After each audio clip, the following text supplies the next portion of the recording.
Surat 3 Yohanes. A. Penulis, tempat, dan waktu penulisan surat 3 Yohanes. Penulis menyebutkan dirinya sebagai penatua atau presiteros. Penyebutan ini sama dengan 2 Yohanes. Maka disepakati bahwa penatua yang menulis surat ini adalah orang yang sama dengan penatua yang menulis surat 2 Yohanes. Tempat penulisan tampaknya di Asia Kecil, di kota Efesus. Surat 3 Yohanes 1 ayat 9 menunjuk kepada 2 Yohanes, sehingga 3 Yohanes tentunya ditulis setelah 2 Yohanes, tetapi tentu saja dalam jarak waktu yang tidak panjang. Karena serangan yang kuat dari para pengajar sesat itu tentu perlu ditangani secara cepat juga.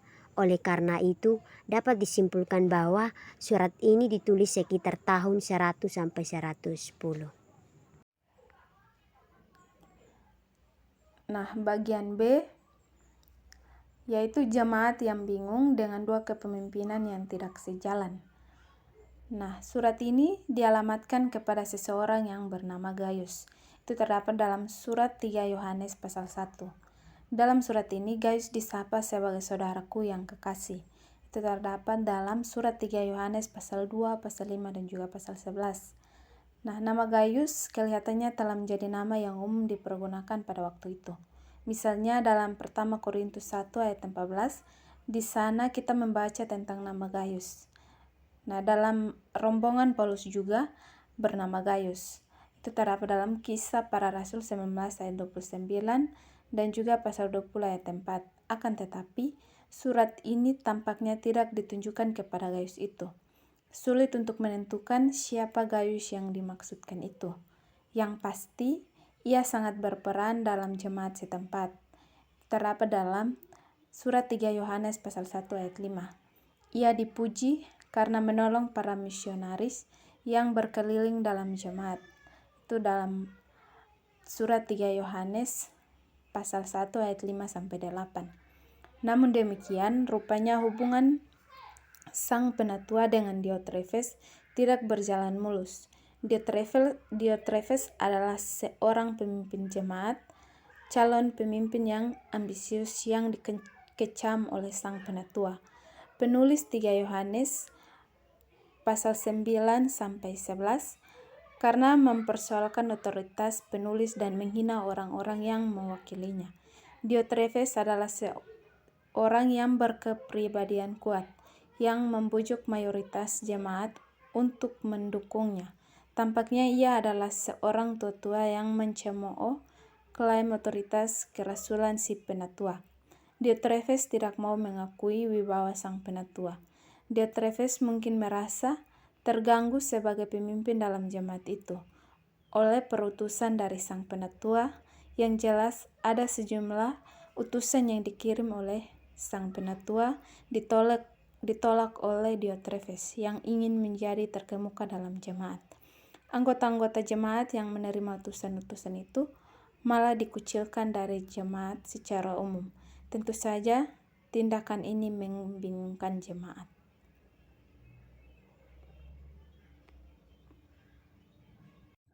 Baik, saya akan melanjutkan materi. Akan tetapi sebaliknya Gaius menerima para urusan dari sang penatua. Gaius diajak oleh sang penatua untuk berpegang pada apa yang baik. Surat ini diakhiri dengan salam dari teman-teman Gaius yang rupanya bersama-sama dengan sang penatua, dan juga salam untuk sahabat-sahabat yang tinggal di rumah Gaius. Dalam ayat 12 disebutkan seorang yang bernama Demetrius. Ia adalah seorang perantara bagi sang penatua dan jemaat Diotrefes. Sang penatua berharap akan datang sendiri untuk berhadapan muka dengan jemaat. Tampaknya ia berusaha untuk mempertahankan jemaat dan mencegah jemaat itu dari pengaruh Diotrefes. C. Pokok teologis surat 3 Yohanes. Mengambil bagian dalam pekerjaan gereja. Gaius ditampilkan dalam 3 Yohanes sebagai figur yang berjalan pada kebenaran dan telah mendukung pelayanan gereja dengan keramatannya dalam menerima para misionaris atau utusan dari sang penatua dalam rangka pelayanan jemaat. walaupun para utusan itu adalah orang asing. Ayatnya yang kelima, ia telah menolong mereka. Itu merupakan suatu perbuatan yang berkenan kepada Allah. Ayatnya yang keenam, Sang Penatua menyatakan bahwa para misionaris itu melaksanakan tugas mereka semata-mata hanya tergantung kepada dukungan jemaat Tuhan. Mereka menjalankan tugas itu karena namanya. Ayatnya yang ketujuh, nama Yesus Kristus. Oleh sebab itu sudah menjadi kewajiban jemaat untuk mendukung pekerjaan Tuhan. Sang Penatua memuji kebaikan Gaius sebagai contoh yang patut ditiru. Ia menyatakan bahwa tindakan menolong para utusan gerejawi itu sebagai tindakan yang wajib dilakukan oleh semua orang Kristen dalam hubungan itu, yaitu menolong para utusan itu. Gaius telah mengambil bagian dalam pekerjaan kebenaran. Ayatnya yang ke-8. Sebaliknya Diotrefes yang menolak surat yang dikirim oleh Sang Penatua dan menolak para utusan itu, tidak mau mengakui kewajiban Sang Penatua dengan melontarkan kata-kata yang kasar. Lebih dari itu, ia juga mengucilkan jemaat yang menerima para misionaris tersebut. Ayat 9-10 ini merupakan contoh sikap yang negatif. Kita tidak segera mengetahui mengapa Diotrefes bertindak demikian.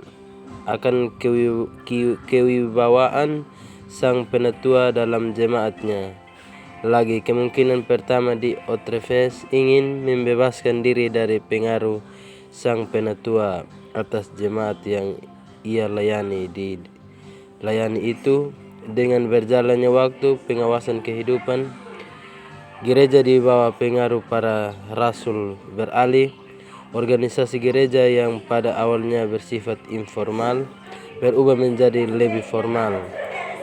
Dan komplikasi situasi ini dapat dilihat sebagai salah satu penyebab sikap Diotrefes itu.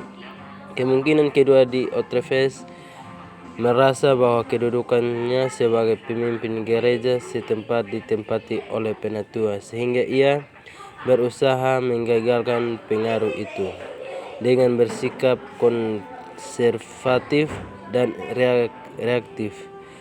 Suatu sikap yang tidak terpuji, namun perlu dicatat, tidak ada petunjuk bahwa Diotrefes berseberangan dengan Sang Penatua dalam hal ajaran. Jika dugaan ini benar, maka persoalan yang dihadapi oleh Sang Penatua dan Diotrefes menjadi suatu peringatan gereja agar tidak menjadikan gereja sebagai tempat untuk mencari kedudukan.